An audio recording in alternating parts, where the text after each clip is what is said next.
Bismillahirrahmanirrahim. Assalamualaikum warahmatullahi wabarakatuh. Alhamdulillah hamdan katsira tayyiban mubarakan fih kama yuhibbu rabbuna wa yarda. Asyhadu an la ilaha illallah wahdahu la syarikalah wa asyhadu anna Muhammadan abduhu wa rasuluh sallallahu alaihi wa ala alihi wa sahbihi wa sallam. Ayyuhal ikhwatal kiram rahimani wa rahimakumullah. Kita akan melanjutkan pembacaan kitab kita Sittah Mawadhi' Minas Sirah, 6 pelajaran dalam sejarah hidup Nabi alaihi salatu wassalam. Qala al-muallif rahimahullah, berkata penulis Syekh Muhammad bin Abdul Wahhab rahimahullah, walladhi yubayyin hadha annahu idza arafa ar-rajul min ahli al-Basrah aw al-ahsa bihubbud din wa bihubbul muslimin ma annahu lam yansur dina biyadi wala malin wala lahu min al-a'dhar mithl mali Abi Talib wa fihim wuqu' min akthari ma yadda'i ad-din tabayyinun lahu al-huda min ad-dhalalah wa arafa sul ifham. Beliau mengatakan, dan ini menjelaskan jika diketahui salah seorang dari penduduk Basrah ataukah orang yang dia itu berada di Ahsa, dua wilayah yang disebutkan oleh Syekh rahimahullahu ta'ala, karena beliau pernah belajar di tempat ini, dari orang-orang yang dia itu mengetahui agama dan dia itu tersifati dengan orang yang mencintai agama kemudian mencintai kaum muslimin. Bersama dengan itu mereka tidak mau untuk menolong agama Allah Azza wa Jal dengan tangan mereka ataukah dengan harta mereka, dan mereka tidak memiliki uzur alasan sebagaimana Abu Talib. Dan ini banyak orang-orang yang terjatuh dalam perkara ini, dan ini menjelaskan tentang petunjuk kemudian dengan kesesatan dan diketahui tentang jeleknya dari pemahaman. Di sini Syekh rahimahullahu taala beliau ingin menyebutkan ada sebagian ulama yang hidup di zaman beliau yang mereka itu mengetahui perkara yang hak, mengetahui tauhid, kemudian mengetahui syirik, namun mereka tidak menyampaikan kepada umat, mereka diamkan daripada perkara tersebut. Maka telah kita ketahui bersama, di dalam Islam Allah Azza wa Jalla memerintahkan kepada kita semua untuk berdakwah, mengajak mereka kepada hal-hal yang baik. Allah mengatakan, wal takum minkum ummatu yad'una ilal khair wa ya'muruna bil ma'ruf wa tanhauna 'anil munkar. Kata Allah Azza wa Jalla, dan hendaklah sebagian kalian mengajak manusia kepada perbuatan yang baik, mengajak mereka kepada perbuatan yang ma'ruf, dan mencegah mereka dari kemungkaran. Dan seorang hamba yang dia itu melihat adanya kemungkaran, apakah itu syirik, bid'ah dan yang lainnya, maka wajib bagi mereka untuk mengingkari, apakah dengan tangannya ataukah dengan lisannya, dan yang paling lemah adalah dengan hatinya. Nabi sallallahu alaihi wasallam beliau mengatakan, man ra'a minkum munkara falyughayyirhu biyadihi fa illam yastati fa bilisanihi fa illam yastati fa biqalbihi wa dzalika dhaful iman. Kata Nabi alaihi salatu wasallam, barang siapa yang dia itu melihat kemungkaran, maka hendaklah dia cegah dengan tangannya bagi dia yang memiliki kekuasaan. Kemudian jika dia tidak mampu, maka hendaklah dia dengan lisannya, yaitu orang-orang yang dia itu paham tentang ilmu agama, menjelaskan kepada manusia tentang perkara hak dan perkara batil. Kemudian jika dia itu tidak mampu, maka hendaklah dengan lisannya, dengan hatinya dia mengingkari dari perbuatan tersebut. Tidak diperbolehkan bagi seorang muslim untuk mereka menyembunyikan daripada ilmu agama, karena menyembunyikan ilmu agama ini merupakan sifat yang dimiliki oleh orang Nasrani ataukah orang Yahudi, sehingga Allah sebutkan, alladzina atainahumul kitaba ya'rifunahu kama ya'rifuna abna'ahum wa inna fariqam minhum layaktumunal haqqa wa hum ya'lamun. Kata Allah Azza wa Jal, dan orang-orang yang kami berikan Alkitab dari kalangan Nasrani ataukah dari kalangan Yahudi, mereka itu mengenal Nabi sallallahu alaihi wasallam sebagaimana mereka mengenal anak-anak mereka. Namun ada sebagian mereka yang menyembunyikan ilmu, menyembunyikan kebenaran dalam keadaan mereka mengetahuinya. Di dalam Islam kebenaran itu harus disampaikan. Syekh Fauzan hafizahullah taala menyebutkan bahwasanya dijelaskan tentang perkara hak dan menjelaskan tentang perkara batil agar manusia menjauh daripada perkara tersebut. Ini harus dilakukan meskipun ada manusia yang mereka senang ataukah ada manusia yang mereka itu benci. Maka yang kebenaran yang harus dia sampaikan.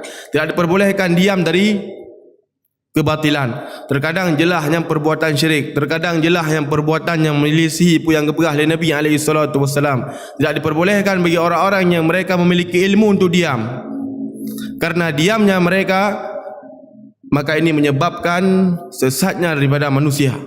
Manusia han mufhum, oh bahasa jinnya perkara agak, oh bahasa jinnya perkara buruk. Karena kenapa? Karena diamnya orang-orang yang mereka memiliki ilmu agama.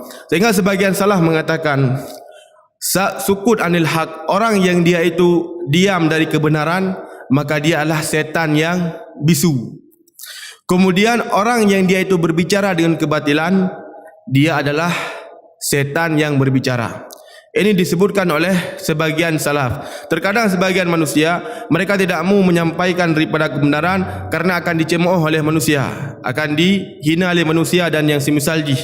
Maka seorang muslim tidak sepantasnya mengambil ucapan manusia kemudian meninggalkan perintah Allah Azza wa Jal.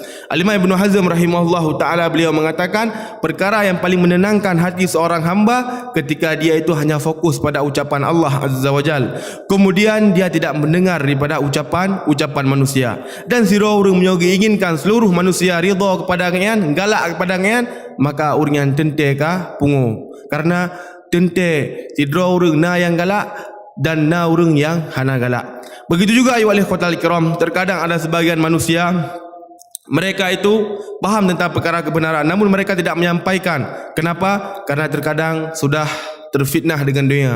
Kadiju daripada peng, kadiju daripada hal-hal yang lain jih. Tujuan jih pu untuk guiim daripada orang dari membicarakan yang hak, membicarakan tauhid dan membicarakan tentang perkara-perkara yang butoi. Geim. Dan dia mengingatkan long kepada sebuah kisah yang disebutkan oleh Imam Ibnul Jauzi rahimahullahu taala dalam kitab Talbis Iblis. Kisah ini dinukilkan dari Hasan Al-Basri, seorang ulama besar. Beliau adalah seorang ulama tabi'in. Diceritakan dahulu ada seorang pemuda yang dia itu melihat pohon keramat. Nah, pohon dikeramatkan. Dianggap bahwa pohonnya bisa memberikan manfaat dan mudarat. Maka pemuda ini marah. Kemudian dia datangi tempat tersebut untuk menebang pohon itu. Maka di tengah perjalanan iblis diperuparoi menjadi manusia. Diperuparoi menjadi manusia. Kemudian ditanya oleh iblis, mau ke mana engkau? Maka dijawab, saya akan menebang pohon tersebut karena pohon itu telah dikeramatkan. Telah dianggapnya pohon bisa memberikan manfaat dan mudarat. Maka kata iblis, jangan engkau lakukan. Aku akan memberikan kepadamu sesuatu yang lebih baik. Kata pemuda ini, apa? Maka dijawab, bosnya, setiap engkau bangun pagi, maka engkau akan mendapati uang 2 dinar di bawah bantalmu. Jadi pegah le iblis yo, bunyo hanekoh bak ke yo, maka alun akan lombi peng kepada ro ne 2 dinar. Tip ne bdaih diup kasu. 2 dinar memang ada yang beri no sekitar 4 juta. 4 juta berarti gebudai kena mak kata kem-kem terus ada punya 4 juta peng. Kemudian pemuda ini pun mengurungkan niatnya. Dia tidak mau lagi untuk menebang pohon tersebut. Dan keesokan harinya dia mendapati apa yang dijanjikan. Pahala buka pantai napeng 2 dinar. Maka dia setiap hari mendapatkan uang tersebut. Sehingga suatu ketika uang tersebut tidak ada di bawah bantalnya. Maka dia pun marah. Kemudian dia mengambil parang punya sateo, ya tak lembak ke keramat penuh. Maka di tengah perjalanan iblis tadi pun menyerupai manusia. Kemudian dia tanya orang tersebut dan mengatakan, apa yang kau lakukan? Maka disebutkan, saya akan menebang pohon keramat yang disembah selain Allah Subhanahu wa taala. Maka dijawab oleh iblis ini, engkau tidak bisa untuk melakukannya. Engkau dusta. Hain bubur roh untuk nak akoh bakian. Namun pemuda ini dia tetap bersikeras untuk menuju pohon tersebut dan menebangnya. Maka pada saat itu iblis pun membanting orang tersebut, kemudian mencekiknya dan hampir membunuhnya.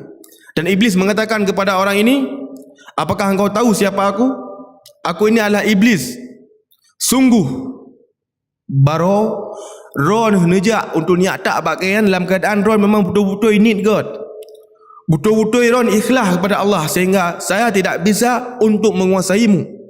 Namun pada hari ini engkau datang untuk menebang pohon tersebut dikarenakan apa? Dikarenakan peng yang dijanjikan yang hanatuk orang.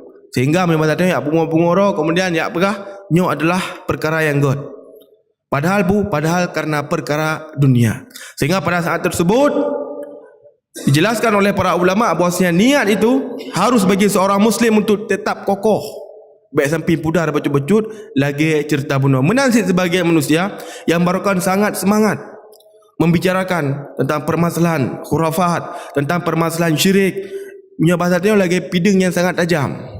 Namun terkadang karena perkara dunia lemah sehingga Allah yang pegat tak hormati mentang dan yang semisal je. Nauzubillah ayyuhal ikhwatal kiram. Tidak seperti itu seorang hamba Allah Subhanahu wa taala. Dan sebagaimana kita ketahui, wajib bagi seorang muslim untuk mereka menyampaikan daripada kebenaran meskipun terkadang naur yang mencemooh ataukah terkadang naur yang mencela. Kemudian juga bagi orang yang dia itu menyampaikan daripada kebenaran, menyampaikan daripada dakwah, mengajak mereka kepada yang hak, hendaklah mereka juga memperhatikan beberapa sebab. Dan di antara sebab yang harus dilihat agar si orang diterima daripada dakwah, di antara haji yang pun adalah seseorang yang dia itu telah memiliki ilmu agama, kemudian dia berdakwah melihat kondisi manusia. Karena tengok hanya terpukul sama rata. Nah terkadang harus ada dakwah meno dan terkadang harus ada dakwah dengan cara lain. Kemudian yang kedua, hendaknya seorang muslim yang dia itu berdakwah dengan melihat waktu yang baik. Baik poh pun malam pada dah bintu gua kemudian tak dakwah orangnya. Tente kau terima gedut malah ataukah orang tengah bengih dah tak ajak dia tak dakwah. Yang seharusnya mio tengah tenang orang terima. Namun karena tengah bengih ke sehingga gedulak. Nyo seorang yang dia itu memiliki ilmu untuk mendakwahkan hendaklah perhatikan lagi rupa. Kemudian yang ketiga, hendaknya orang yang dia itu berdakwah dan Allah Azza wa Jal menyampaikan apa yang dipahami oleh masyarakat. Baik terkadang dia tajak dalam pelosok tak pegah bahasa Inggeris kan. Pada nampu orang. Pada nampu teman. Sehingga tidak seperti itu juga. Kemudian yang terakhir di antara perkara yang harus dilihat bagi seorang yang dia itu menyampaikan kebenaran agar diterima daripada kebenarannya adalah dengan dia tidak meremehkan orang yang berada di depannya, tidak meremehkan orang-orang yang mendengar daripada ceramah ataukah dakwahnya. Sekali ikhwatal kiram rahimani wa rahimakumullah jami'an, ini yang bisa kita petik dari pelajaran yang disebutkan oleh Syekh rahimahullah taala pada hari ini. Lebih dan kurang lagi maaf. Subhanakallahumma rabbana wa bihamdik, syadu an la ilaha astaghfiruka wa atubu ilaik. Assalamualaikum warahmatullahi wabarakatuh.